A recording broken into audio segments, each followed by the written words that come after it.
Hey Dave, good to see you again. Hey Andrei. Yeah, so today we're going to be covering various presentation techniques that you do, or whether it's going to be live or whether it's going to be like person, and you use a certain tool as well with it, right? So that actually helps you do that too. So that's what we're going to discuss. So if you want to go ahead and just say what you're going to be working with. Sure. Yeah, there's a lot of tools that are useful when you're teaching and training.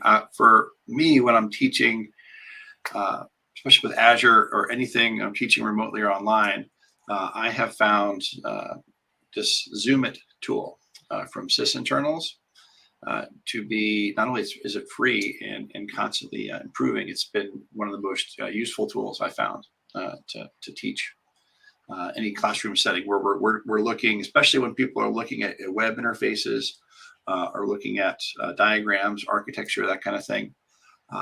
Keeping people's attention on the screen and showing them what you're focusing on. Zoomit has just been one of the most useful tools. So yeah, let's talk about it. Mm-hmm. Okay. So do you want to share your screen and show how you actually work with it? Sure. So there is let's see if I can share. This is going to be this screen here. Yep. All right. So if you look up Zoomit on the Microsoft site, this is part of the sysinternals tools. Mm-hmm. And there's a couple ways to download it here. You can just download it and run it directly, or you can download a zip and extract it and install it. And it's been updated real frequently. So this is as of July 29th, right? Mm-hmm. So they're making lots of changes. So when you install this tool, it runs in the system tray. So I can just actually have my system tray on a different screen. But when you double click the tool in the system tray, you'll see this, and you can work with it. And it shows you some basic controls. So one of the first things, one of the things you're going to look at the most here, like notice here I'm trying to point at this thing on the screen, and boy, that's kind of tiny. Well, here's one of the features here. Actually, show you the first one. If I do Control 1, the primary utilization of Zoomit is just as a zooming on your screen. So I can, right now, I'm using the mouse wheel to zoom in and out. So I find that just incredibly helpful. So now there is a screen magnifier. So I think if you use Windows Screen and Plus, the Windows key and plus, you have a built-in magnifier, but it doesn't have any of these other features that we're going to talk about. So you can magnify your screen other ways than Zoomit, but this is just one of the first features that you get. Cool.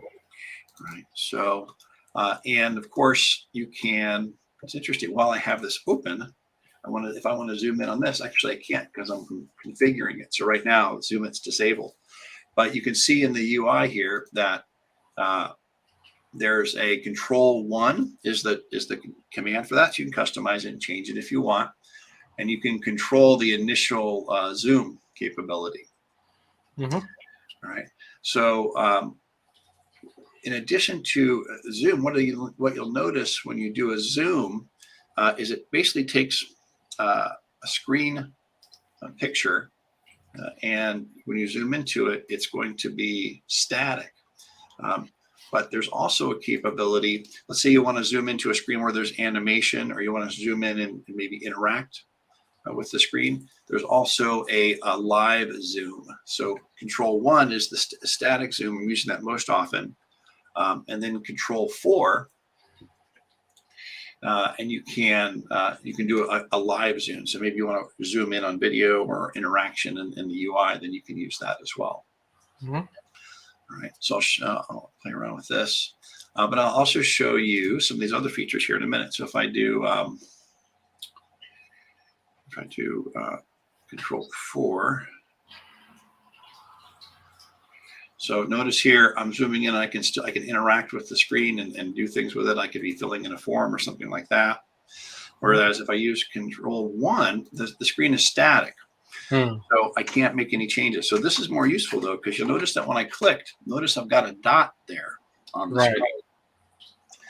So in addition to zooming, what I'm really using a lot, and if I scroll down here, I'll show you the shortcuts.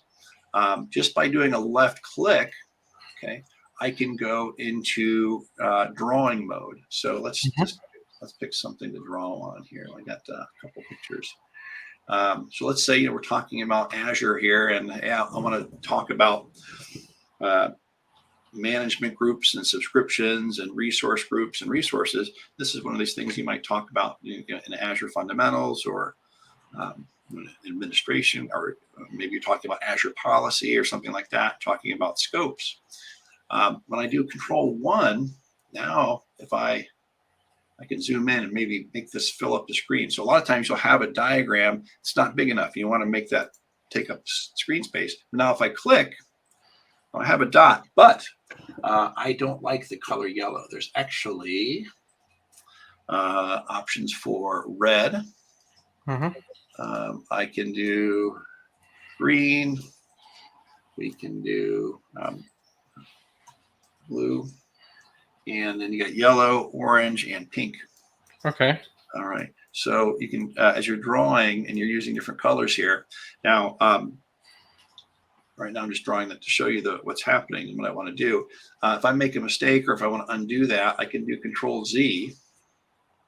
So sometimes you draw and you make a mistake, or you just want to say something and then go back to what you were diagramming. So I can do Control Z to back that out.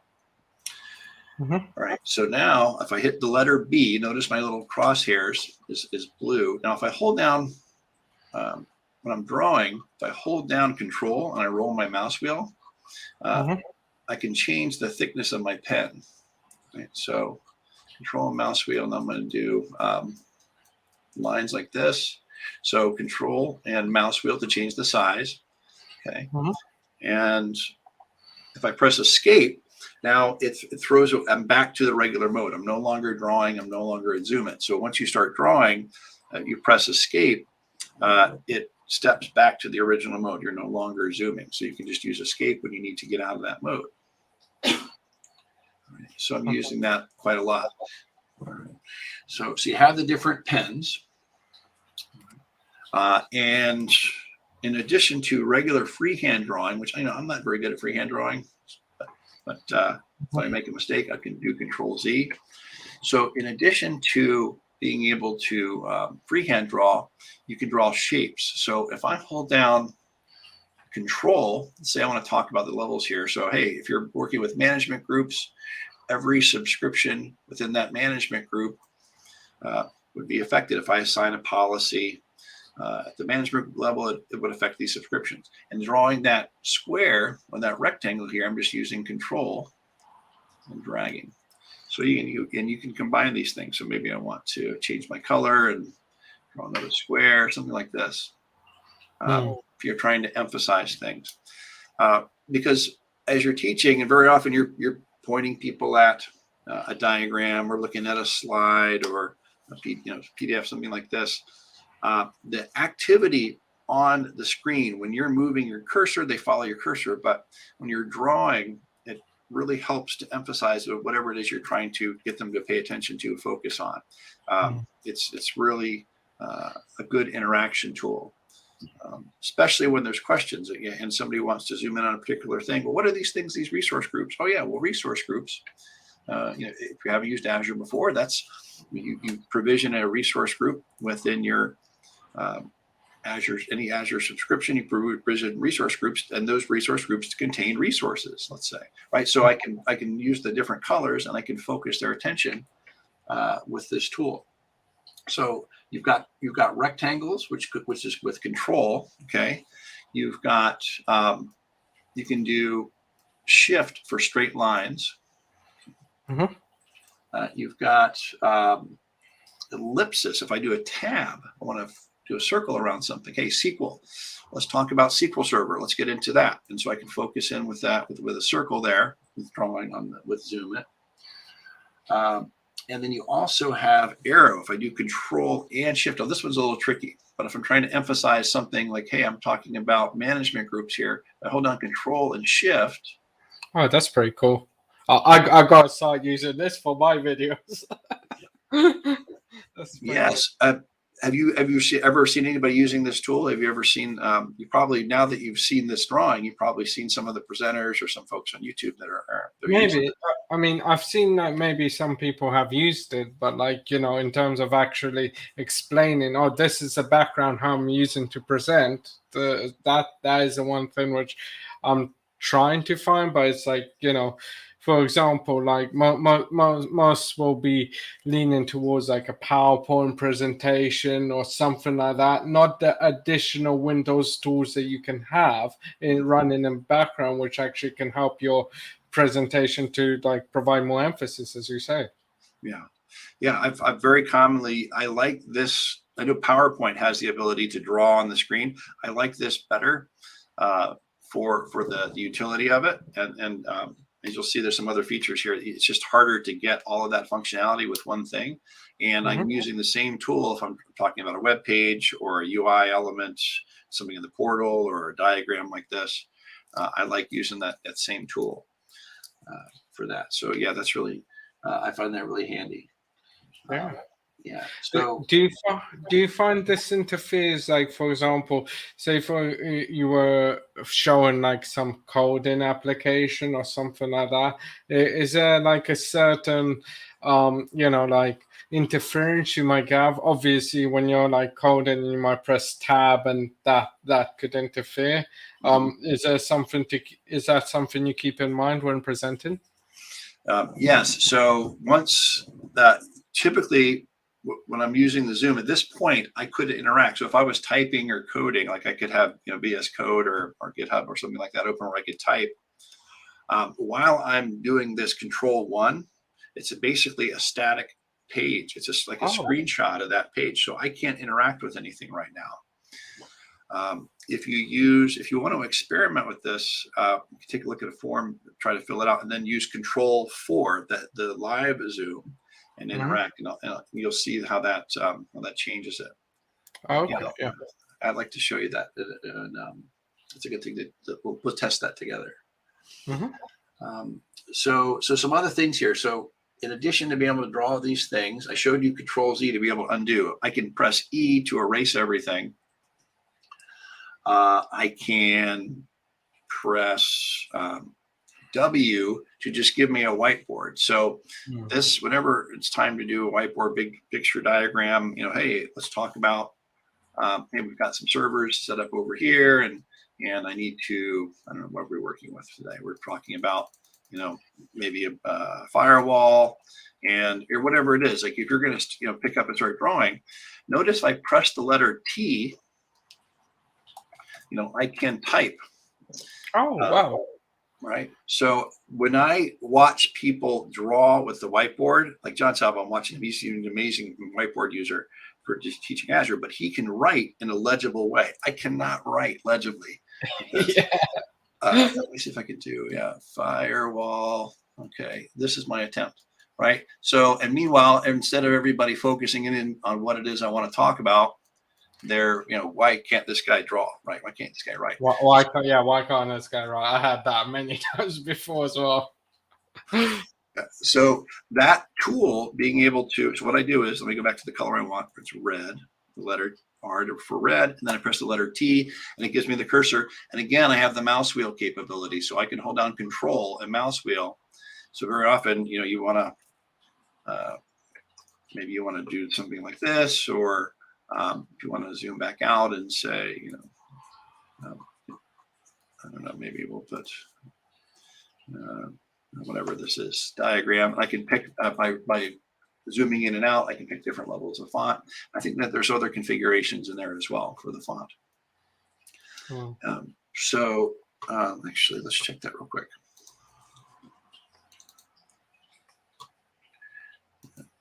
Yeah.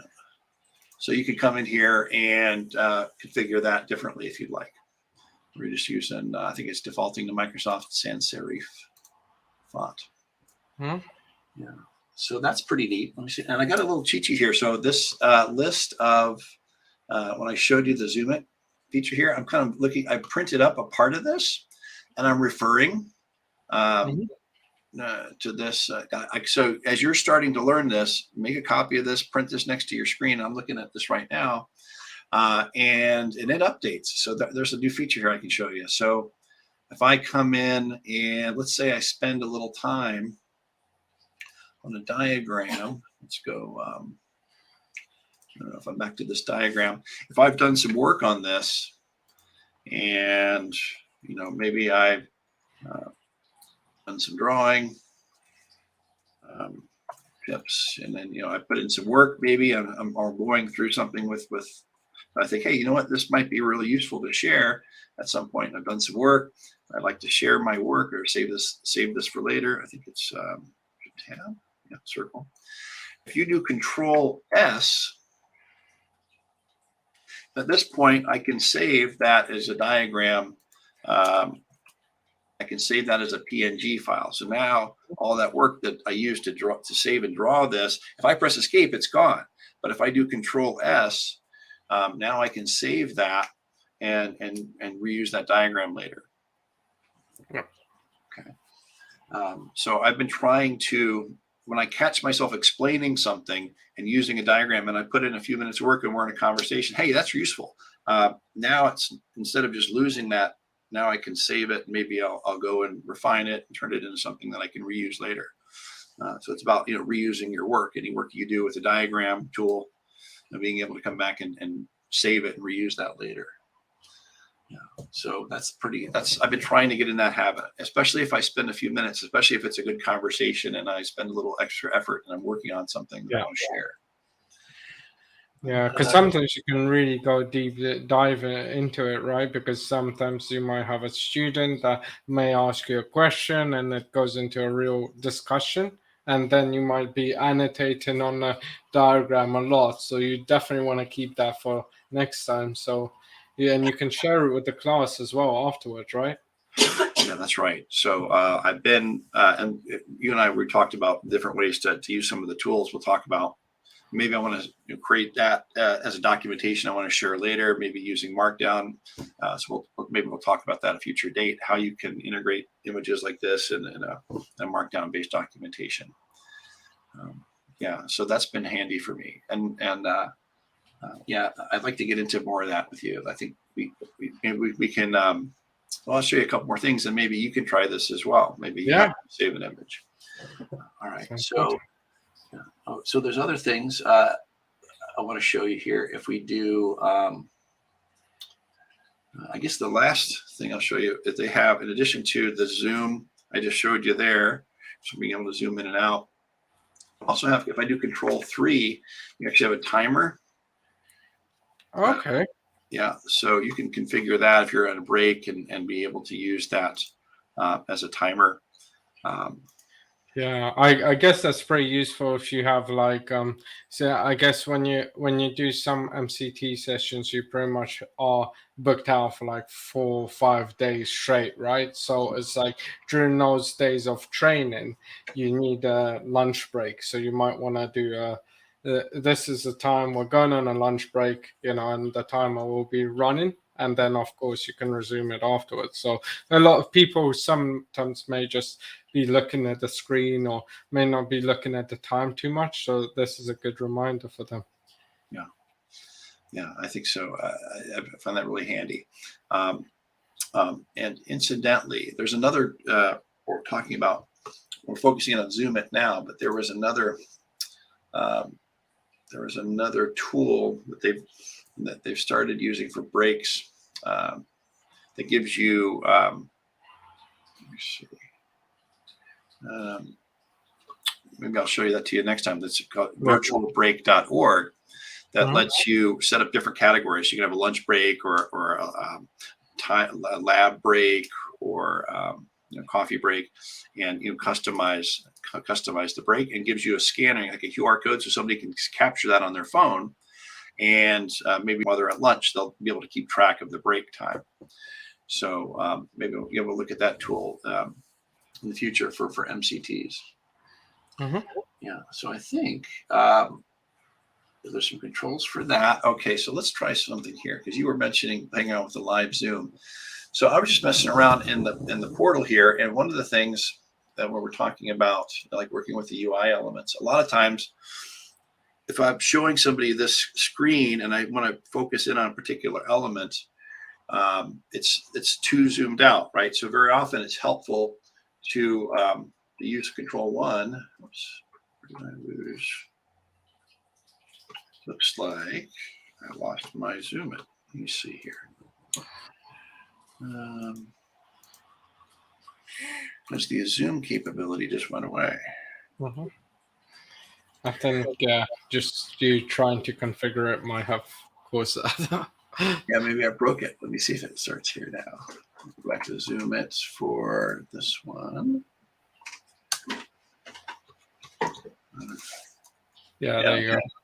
So, so for zooming in and out, but I was saying before, like, you know what, right now, it's kind of working with a screen picture, not the actual screen itself, so I can't actually interact with it. But if I do Control-4, okay, now I'm zoomed in, right? And now you notice I can interact with the screen. So if I want to, you know, click on this UI element, I want to show them, hey, we're working with the scope, and I want to show you the different types of scopes. So you, within your management group, you can pick the group you want to work with, and then maybe the subscription that's within that group. So now I can zoom in on the element and interact. So that's Control-4, whereas Control-1 is the static zoom. I guess Control-4 is the live. It's the live zoom. So it's a little tricky to switch back and forth from those. Most of the time, I'm using the Control-1, but be aware, and I'll bring the UI back up so you can see this again. So you have your Control-1 for the regular zoom, and then you have your live zoom, Control-4.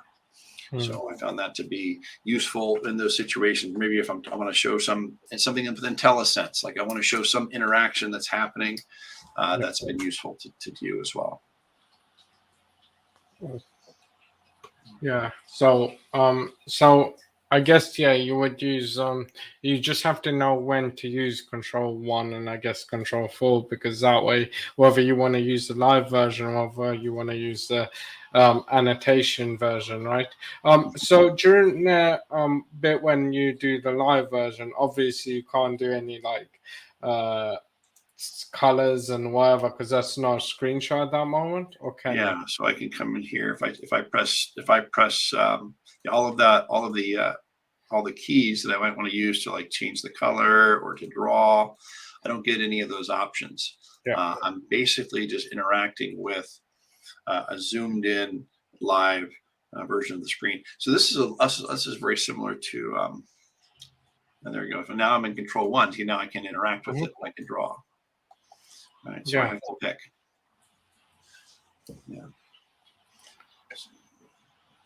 So interaction, Control-4, static drawing, Control-1. All right. Cool. So you want to play around with this? Maybe we could off a diagram, and I'll talk you through anything you can't. Let's just see how many of these things you can do to a diagram and see what might be useful to you. Yeah, I can give it a go. Let me just add. I'm gonna add and show you guys how to actually. Well, I'm gonna give it a go myself to try and install it. But yeah, here we are. So I'm sharing my screen with you guys. So this is the Zoomit application. So I'm just gonna download that. I'm gonna show in folder, and I guess it just downloads me the Zoomit. So I'm just gonna extract all and extract everything. And so yeah, so it's just a basic. So you can even like, if say for example you're going into a different office or whatever, you can just like, if they allow it, but you can bring it on a USB or something like that, or keep it on your OneDrive, so you can just run it from that, right? And there's actually with sysinternals, they've got a way that you can run it live. The executable is signed, so it doesn't block it. So you can actually, that when there's a live link there, you could just run it right from that web page as well. Let's download it. So yeah, so basically I just ran it, so I had to just agree the conditions, but otherwise, yeah, it's just you don't have to install this. It's just a little application that you run in the background, which is pretty really good actually, because you can just, it's portable 𝐥𝐸, so you can bring it everywhere. So yeah, I can see that draw is control 2, draw without zoom.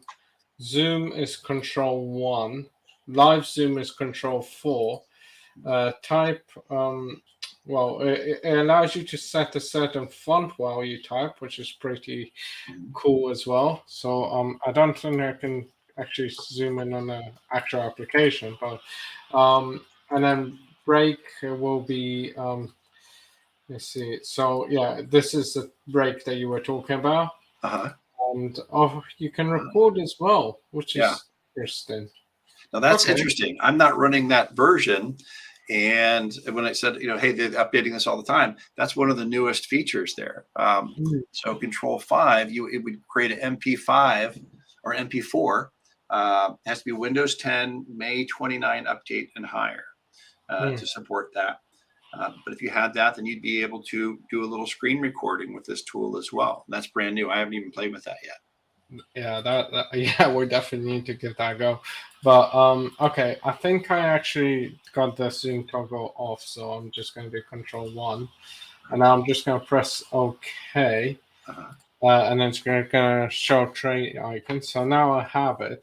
So if I navigate, for example, to my favorite CAF Terraform modules, as I usually like to go through, and then I go through the landing zones, but there's one diagram that I want to look at in particular, which is in Azure landing zones. What is a landing zone? And then this diagram. So I want to have a go with this type of diagram. So if I do control 1, that allows me to zoom in, and then mouse wheel should be able to back you out a little bit if you want to zoom. There you go. And it can, my mouse cursor, and then I can. So if I hold both of the like click buttons, left and right, I can move it between left and right. Yeah. That's good. So that's all right there, but I think I exited there. So let me just do that. So if I was going to talk about identity subscription, so for example, if I wanted to highlight identity, that will be let me see. So is it holding control? Yeah, control Z to undo your mistake. That way I do that all the time. And then there you go.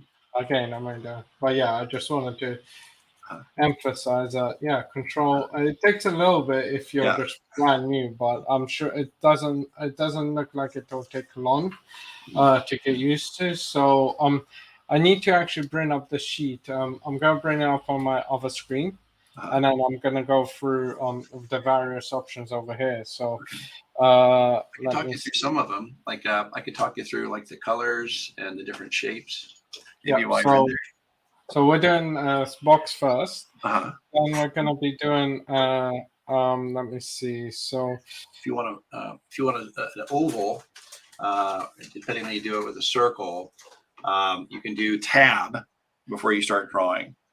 So try it the same way. Instead of control, you're going to use hold down tab and then try to make a circle. Yeah, there you go. Okay, so there's a circle. So I can, for example, select this icon or select the security center, which looks a lot, better. And then if I wanted to, I already it's quite easy to use. You just B, and then G is, I guess, self-explanatory for quality assignments. So I'm getting the colors. Yeah. And then again, if I wanted to use a square, I would just go identity, right? So yeah, that's right. So the tricky one of the tricky, you have to do 2 keys for the arrow, and you're going to start with Control Shift, and then wherever you start drawing from is the point of the arrow. So Right. Okay. So basically, it's where you're pointing it to. So, for example, if I wanted to talk about Azure Key Vault, I would point the arrow here, and I would say, and then I might want to create a box over here, and then I might want to type in P. Use T. Oh, Okay. I think I just killed it by pressing K. That is, yeah, that made a black screen, I think. So you do you go back to that makes it a whiteboard. Okay, which key did you do? Did you use escape? I did Control Z twice. So let's see. Yeah, because that basically generates a blackboard, right? But you can actually, if I press the W, that would be. But you can't go back. If you want to go back, you can just press Control Z to go back to your picture. So maybe again, if you want to, I guess, emphasize and bring up a new whiteboard, but then want to go back to the picture quickly, you can do Control Z, which is I've actually never tried that before. K is black and W is whiteboard. Yeah, so K will produce this, W will produce this. So you can actually just go through it, explain what this is. So if I was going to make a big box over here and you said T, and then you just click, you up the pointer, right? Yeah, you're using the control, right? The mouse wheel. Yeah. So I would press T, and then I use Control to up it, and then I click here, and then I type identity, for example. Yes. Cool. Yes. Yeah, that's awesome. Yeah, that is pretty good. I really like the. It's not I've presented a lot in terms of like technical presentations and everything like that, but I never realized that there was this tool for free which you can just download and you can use that very quickly. I mean, it's very intuitive, I gotta say.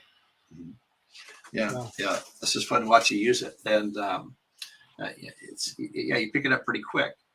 Every once in a while, like the thing you did, like I've often pressed the wrong key. You know what? And now that I think I pressed K by mistake, I'm like, oh, it's black, and I didn't realize it was making a black background. Yeah, I panicked there for a second as well. I'm trying to, so I'm trying to go to the other screen, but it won't let me. So let's do this. Let me see if you can save it. So do Control S. Right. So so now it's going to save a picture of that. In my documents, and then and then that's gone back. So I've saved it now. So if I need it, I'll go back to it. I'm just going through to see what else I can do. So there is a there is a timer, but you can also actually I'm looking, and you can actually increase and decrease by holding Control and up. So that's quite right. They say Alt Tab basically just you can switch to, I guess, your other screen while this is happening, and on one screen you'll just have that. So therefore you can just carry on, or maybe answer any questions in your or maybe a remote call, so you can actually answer your questions or go for lunch at this point. Do whatever you need to do. Yeah, that's good. So you keep the timer going while you're answering questions. Yeah, that makes sense. And what else? So let's see. So if I go back and then I do Control 1, so just going back. So we're gonna let's see. So E as we say, erases all the drawings, right? So if I did like here, but then I press E, that will get rid of everything. Let's see what else is there. We shunt, ellipse, rectangle, arrow, erase large drawing, erase all drawings, copy screenshot. So they have a recording as well, which is actually Control 5. So it's going to be like a little recording. So I think I have to exit from Control 5, right? And then sort of from Control 1. But so when you did Control 1, it went to save it. Okay. Yeah, I'm not quite sure exactly how that works. So let's have a look. So if I'm going to bring it up here, record video of the unzoomed live screen or static session by entering the recording hotkey and finishing the recording by pressing it again. So essentially, I guess if I so it says of an unzoomed live screen or static zoom session. So control 1. So they say so I don't think you can use control 4 over here. Yeah, I think you have to use control 2, which the static zoom is control 1. So I wonder if it would record you drawing on the screen. So okay, so this is, and if I did control 5, that should be me recording. Okay. So then if I do you know, over here and I do for example Andrei, don't mean to deface this diagram of my name, but okay, so I have this and I have Andrei, and then I did control 5 and then I saved the recording in my downloads. And then if I just yeah, and then I should be able to exit, and then if I just view it here, let me see if I can actually what I get. So I love this stuff. This is great, exploring this stuff. We're doing right, so there you go. So you have an actual recording of how you could actually record. You know, this is exactly what we did in terms of actually recording the stuff. So yeah, that's amazing. Yeah, that's going to be super useful. I think about all these things where you trying to show somebody, hey, here's this little part in the lab that always goes wrong. Let me just, you know, everybody misses this point. Let me go record this 10-second or 15-second piece of the process. And then I can, you know, share that, hey, this, if you get stuck here, have a look at this video and this should walk you through it. Like I could find a dozen examples where that could be super handy. That is amazing. I mean, I mean, I'm a new user. I've never used Zoomit before in my life. So for me to actually be so intuitive within like half an hour of actually going through it is super useful, because now I know I can use this tool in many of the you know, because I was always looking for like a tool. Oh, I wish there was like some sort of free tool which kind of quickly edited, did all the fonts. Yes, I know there is Microsoft Whiteboard, but you need like a Teams login and all of this kind of stuff. So I'm just like, you know, your head just kind of starts to explode, because, you know, it's just like, oh, this stuff and this stuff. But the fact that you can just get this little tool and get everything done and completed is really great. Yes. Yes. It's fun watching you play with it. And I can't tell you how much I've come to rely on that capability when to be able to draw and be able to zoom. And you're just it's really going to help in your presentation and in your teaching. So, and anytime you're interacting with people, you're just showing them how to use something, you know, just offhand, and being able to zoom in and draw. It's just, you find that incredibly useful. Yeah, definitely. Okay, so let's just yeah, well, exactly. So I'll leave this link, this Zoomit link, in the description below, and you guys can have a look at it. Okay. The other thing I wanted to just touch on a little bit is, like, I'm sure, you know, for yourself and training others, you know, you've experienced both in a classroom, physical, being there, you know, fully remote only, and hybrid as well, where you have like you know, a recording, but you also have a live class as well at the same time.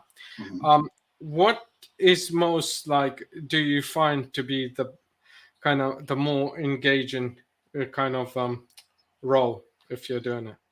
So that's a good question. There's hybrid when you have both people in the room and people that are connecting remotely, is the most challenging time, because you have a lot more reliance on your technology to make everything work. So for instance, if you get up and walk around in a room, it's very natural. But if you're doing a hybrid environment, well, hey, am I still on camera? Is the audio still working?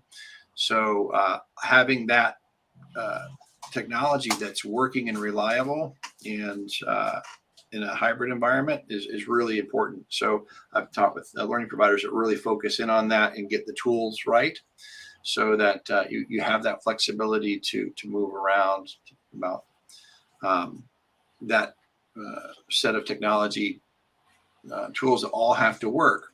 If it's all people that are remote, well, then you can just focus in on, hey, I'm working with whatever my tool is. So it's Teams or Zoom or WebEx, and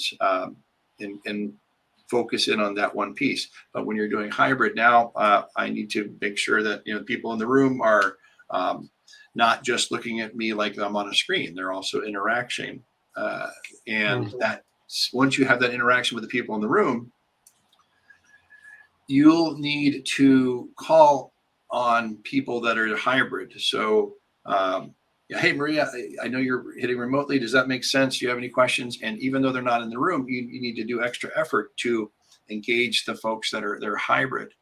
And so it's a lot more balancing act in terms of the technology and in terms of engaging people when you're doing both modes at the same time. And it's more intense, and also you end up using the breaks a little differently. So when you have a break, any of the technology issues, people that can't connect or didn't pick up on something, you're spending the break time making sure everybody's keeping up and is up to speed.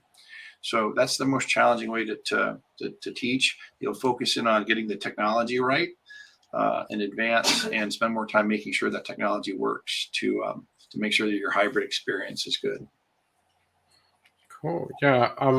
What do you prefer teaching nowadays? Is it mostly, or what kind of job gigs do you get? Is it mostly remote, or I know after COVID it was all remote, but I'm just wondering, is there like space now where you might have to actually go in and teach as well?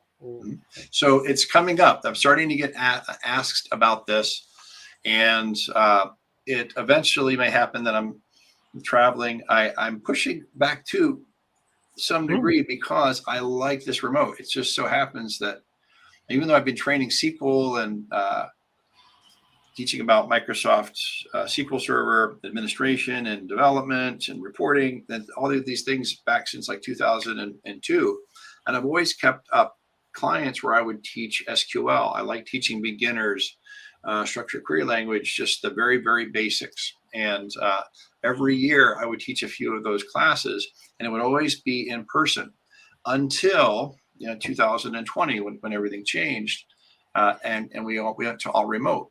But that's the same time I started really focusing in on Azure. So far, all the Azure I've been teaching, with the exception of a couple of we've just started with our local user group here in South Florida. We did a first meeting in person June, was it April, May of this year? Just a small handful of people that got together. Not any large scale in-person things yet, but that should happen this year. We'll do in-person user group meetings. But up to this point, I have done everything remotely when it comes to working with Azure. After 2020, I think I won, maybe in January or February of 2020, I did one Azure fundamentals class to a small group of people in the office. And since then, everything's been remote, and I kind of like it. At the same time, I do want to get back to the interaction with people. It's a lot of flexibility to teach remotely, and you can turn it on and turn it off. So it's a lot better work-life balance for me remotely. But I also miss the engagement. I miss the interaction, talking with people at lunch and things like that. So I am eager to see what the opportunities might be to do in-person training in the near future. Yeah, because I guess when you're doing like remote stuff, and as you mentioned, like lunch, it's a little bit difficult to then arrange with other people to be like if somebody has a quick private question that they want to ask you, but they don't necessarily want to ask it in front of everybody, then that becomes a difficult point, right? Because then it's just like, and I guess, yeah, they may be able to reach out to you on LinkedIn or something like that, but they may want to know at that point, right?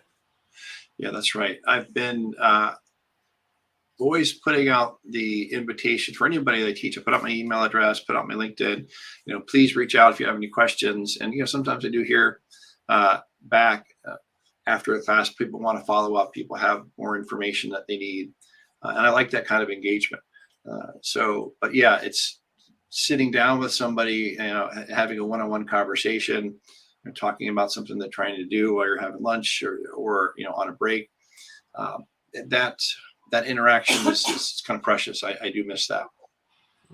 Is there any, because I know, how do you usually do a Teams event or a Zoom event, right? I'm wondering if there's any technology you've seen so far that maybe allows you to have that break room. I know you can do breakout rooms with Zoom or Teams now. So sure. I'm just wondering if you take advantage of those capabilities. So I've been in training scenarios. I wasn't the leader, but I was a group. I was part of a group of trainers. We had a really larger scale environment, and so they'd break us out, and we'd have 5 or 6 people in the group, and then they would mix it up. So each time you maybe would be the same group of people, or maybe they put you with a different group of people on the next day. And Teams has that capability. Zoom has that capability with the breakout rooms. I think that's good, especially if you're going to do something where it's I think the architecture classes have, things where you have to think through a series of questions and you're doing discussion. So it's not each individual, it's the group of people coming together with an answer and thinking through a problem. And breakout rooms are amazing for that. Yeah. I've been involved in a few training sessions. The one by Microsoft, which was we were covering landing zones, but we had a group of people, about 18 or 20 people at that point. But then they broke us up into 3 different teams. So you go in, and then you try and do certain things together, because at the end of the day, I think that interaction as well, it's not more it's yes, you can show a PowerPoint for most of the day, right? But sometimes you might want to get people to actually interact with the certain software and try and learn a little bit more. I guess it depends on what you're presenting it for. If you're presenting it for a Microsoft certification exam, I guess, yes, at that point you will need to go through the curriculum and everything like that. But sometimes I'm not sure. Do you ever think about breaking it up and getting people to try this? Mm-hmm. When the group, one of the things I like to do with the teaching is when you're talking about certification, you find practice test questions and put them out there. And rather than saying, okay, everybody, tell me what you think it is, or hey, I'm the teacher, here's the answer that you should have. It's one of the best ways to approach when you're doing things like certification. You put out a question and you let everybody talk through it. Maybe you guide them a little, give them little hints, and that opens their thought process up to each other, and they learn from each other how to think about a problem, how to understand a question, and they're picking up and helping each other. I like that interaction when they're helping each other quite a lot. Or when you get stuck and maybe you're working through labs and your teacher doesn't always know. Hey, I don't know why this isn't working. Somebody says, oh yeah, that happened to me, and here's what I did to fix that. And when you get them to help each other, we're really kind of teaching people for the whole goal. I mean, they're going to learn this, but then they're going to go teach somebody else. They're going to help somebody else with this technology. So they can be helping each other in the class itself. That's tremendously valuable. And then they're getting the confidence, they're boosting, hey, I can figure this out. Hey, I helped somebody with this new topic, and maybe I can master this. Yeah. And, so that I really like that interaction when it happens. I mean, I gotta say, you understand the topic a lot more when you actually teach it. Like, for example, you can go through, you can configure it even in an environment.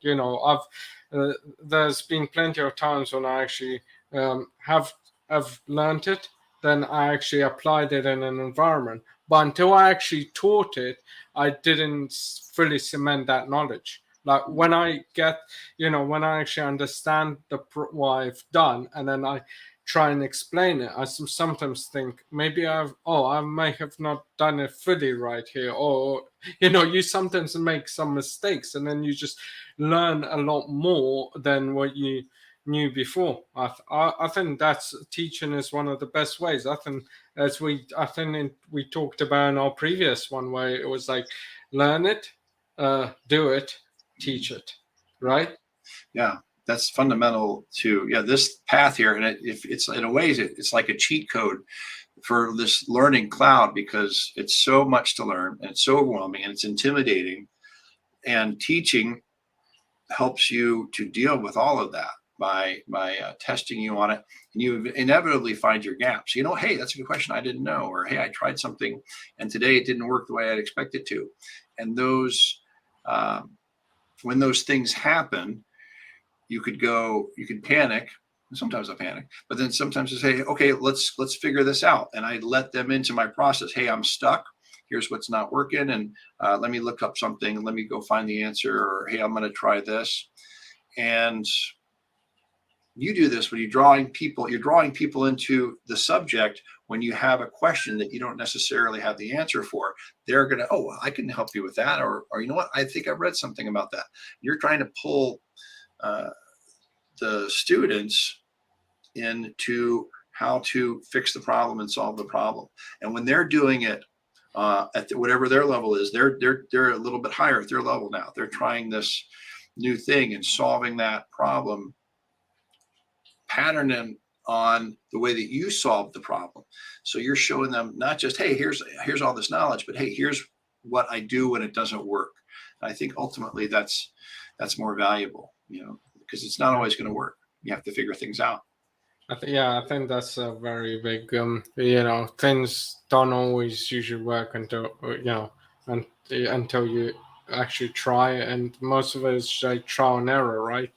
And sometimes you may do things a certain way, but other things might have got introduced, for like example, Azure or whatever. And you might go, oh, okay, so there's this feature now. I didn't know that. So, again, you do trial and error, and you always keep showing, and that is a great way to teach people. Yeah. And you're doing things at the architectural level, and you're combining so many technologies that you can't know everything about everything, right? But there's this thing that happens, and you're seeing it too, where, if you work in several different areas of cloud, and then you go into some new area, maybe you haven't done databases, or you haven't done functions, or whatever that new area is, all of the things that from before help you to pick up this new thing. You understand role-based access control, you understand how to look at the PowerShell commands or the Azure CLI commands and figuring it out. So there's something about that working in the cloud with enough examples gives you kind of a general knowledge that you can apply to any future problems or future cloud technologies that you're going to work with. So like how many technologies in that diagram, that CAF diagram, probably two dozen different technologies that are being implemented there to give everybody a landing zone, like a starting point with a kind of a best practice approach. And that general cloud knowledge is I think that's the distilled result from all of this work. There's something about that I'm really intrigued by. Maybe being a cloud generalist, or maybe just having an overall approach to learning this stuff. I think that's really interesting. Yeah, it definitely is. Well, yeah, I mean, I think we will wrap things up here, but it's been a great chat with you. And yeah, we will arrange another session very soon. So yeah. Andrei, thanks a lot. It's a lot of fun. Yeah, it is. All right, take care. See you later.